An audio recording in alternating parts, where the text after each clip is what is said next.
অনেকেই বলবে যে ভাই এই পড়াশোনা ওভার রেটেড, অমুক তমুক, পাবলিক প্রাইভেট ম্যাটার করে না, ভুং চুং টুং চুং, এই চাকরি বাকরি কইরা কি হবে, এই হবে সেই হবে, ব্যবসা কর, অমুক তমুক সেই। ভাই আমি আবার বলতেছি, দেখো আমি এই 30 বছর, আজকে আমার 29 বছর 1 মাস 2 মাস চলে, প্রায় 30 বছরের লাইফে আমি গরিব, নিম্ন মধ্যবিত্ত, মধ্যবিত্ত, উচ্চ মধ্যবিত্ত এবং মোটামুটি ধনী পুরা সব লাইফটাই এক্সপিরিয়েন্স করে ফেলছি।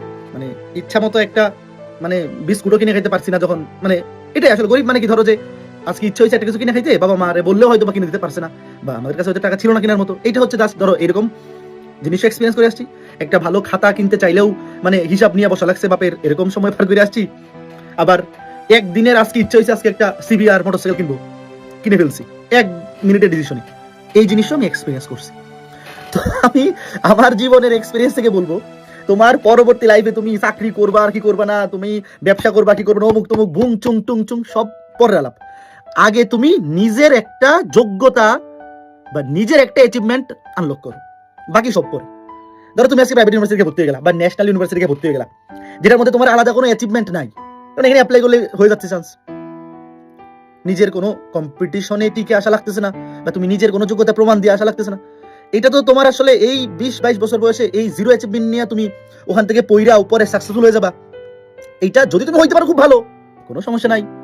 বাট তুমি যদি পরে চাকরি করো না করো, যা করো, ব্যবসা ট্যাবসা সব যাই করো না কেন, একটা পাবলিক ইউনিভার্সিটিতে তুমি যদি চান্স পেয়ে থাকো, এই 2টা মাস যদি নিজেকে ধরে রাখতে পারো, ভাই তোমার একটা নিজের নামের সাথে একটা অ্যাচিভমেন্ট, যেটা সারা জীবন তুমি মানুষকে বলতে পারবা। তুমি যারা ভাই যারা গরিব, আমি আবার বলতেছি, যাদের জীবনে বহুত টাকা পয়সা আছে তাদের এই মোটিভেশন দরকার নেই আসলে লাইফে।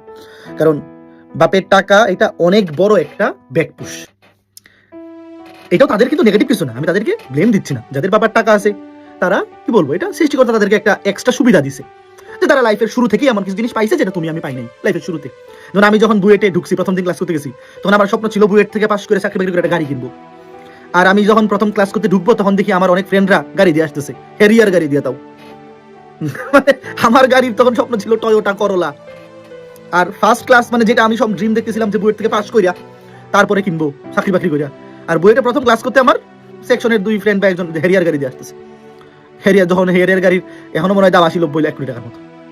তো এটা সে একটা এক্সট্রা সুবিধা, ঈশ্বর বলো বা আল্লাহ বলো, সৃষ্টিকর্তা তাকে এক্সট্রা দিছে, তাকে তো ব্লেম দেওয়ার কিছু না। কিন্তু তোমার যদি সেই এক্সট্রা সুবিধা না থাকে, তাহলে তোমার লাইফে উপরে ওঠার একটাই অপশন, সেটা হচ্ছে নিজের যোগ্যতার কিছু না কিছু অ্যাচিভ করা, যেটা দিয়ে তুমি পরবর্তীতে সেল করতে পারবা। সেল করা কিরকম, ধরো আমি বুয়েটে চান্স পাইছি, আমি যখন কারোর সাথে কথা বলতে যাই, আমি যখন বলি যে আমি পরিচয় কি, আমি অভিদত্ত তুষার, আমি BUET graduate, mechanical engineering pass করে এখন নিজে বিজনেস করতেছি। এই যে একটা শুরুতে যে একটা পজিটিভ রেসপন্স, বা কি বলবো, আমি বুয়েটে চান্স পাইছি, আমার এই অ্যাচিভমেন্ট হয়েছে, আমি এটা তো সেল করতেছি মানুষের কাছে, তাই না? তো এটা তো আমার অ্যাচিভমেন্ট আছে বলে আমি সেল করতেছি। যদি না থাকতো, আমি যদি আজকে একটা ন্যাশনাল ইউনিভার্সিটিতে তোমার প্রাইভেটে পড়তাম, আমি সেল করতে পারতাম? এটা পারতাম না। কিন্তু তার মানে কিন্তু আমি কোনোভাবে এটা বলতেছি না তোমরা এই জিনিসটা নেগেটিভলি নিও না। তুমি ভাইবো না আমি কোনোভাবে প্রাইভেট ইউনিভার্সিটি বা ন্যাশনাল ইউনিভার্সিটিকে ছোট করতেছি না।